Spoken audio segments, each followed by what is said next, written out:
नमस्कार दोस्तों, स्वागत है आपका मेरे YouTube चैनल में।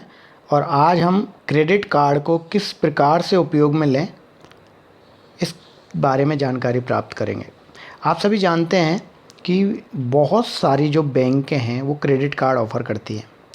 इसमें से सबसे पहले आपको ये ध्यान में रखना है कि अगर आपका कैश बैलेंस जो अकाउंट में है अगर सफिशिएंट रहता है तो आपको क्रेडिट कार्ड लेने की ज़रूरत नहीं है।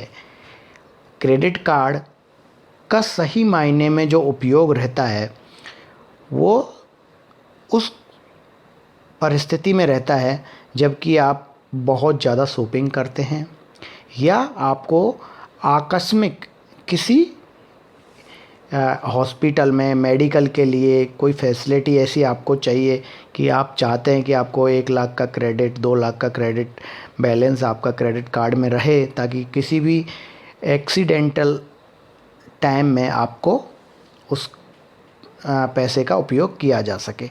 तो दोस्तों, इसमें सबसे बड़ी ध्यान रखने वाली बातें हैं, कुछ मैं आपको जो बता रहा हूँ। सबसे पहले तो जब भी आप क्रेडिट कार्ड चुनें तो लाइफ टाइम फ्री वाला चुनें, उसमें एनुअल फ़ी वाला आप ना चुनें, क्योंकि बहुत सारी जो बैंक हैं वो आज की तारीख में life time free credit card offer कर रही हैं। तो सबसे पहले ये ध्यान रखें जब भी क्रेडिट कार्ड लें कि आप ऐसा क्रेडिट कार्ड ना चुनें जिस पे कि आपको वार्षिक जो है उसका फ़ीस का भुगतान करना पड़े।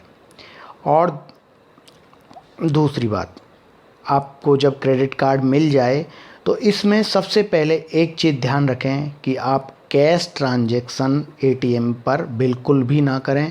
हर एक क्रेडिट कार्ड की कैश लिमिट होती है, लेकिन आप कैश ट्रांजैक्शन बिल्कुल ना करें।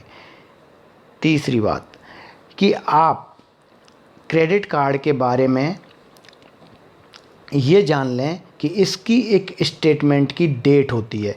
जैसे देखिए, इस क्रेडिट कार्ड की स्टेटमेंट डेट क्या है? 20 मार्च 2022।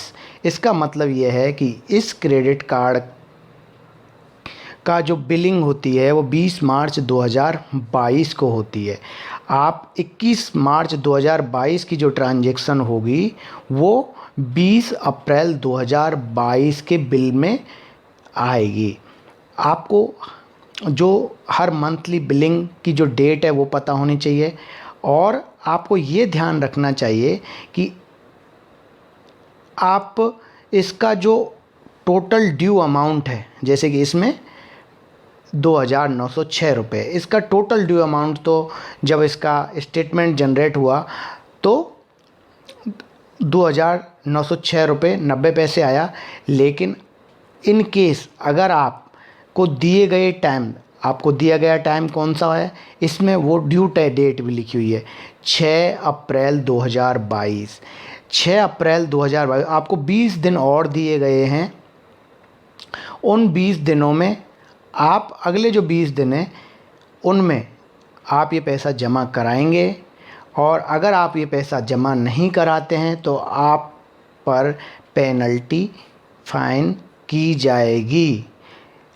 लेकिन इसमें एक बैंक की तरफ से मिनिमम अमाउंट का क्राइटेरिया रखा गया है कि अगर आप पूरा 2,906 रुपये जमा नहीं करा पा रहे हैं तो कम से कम 145 रुपये 35 पैसे तो जमा कराइए। मिनिमम अमाउंट जो ड्यू है कम से कम वो आप जमा कराइए ड्यू डेट से पहले।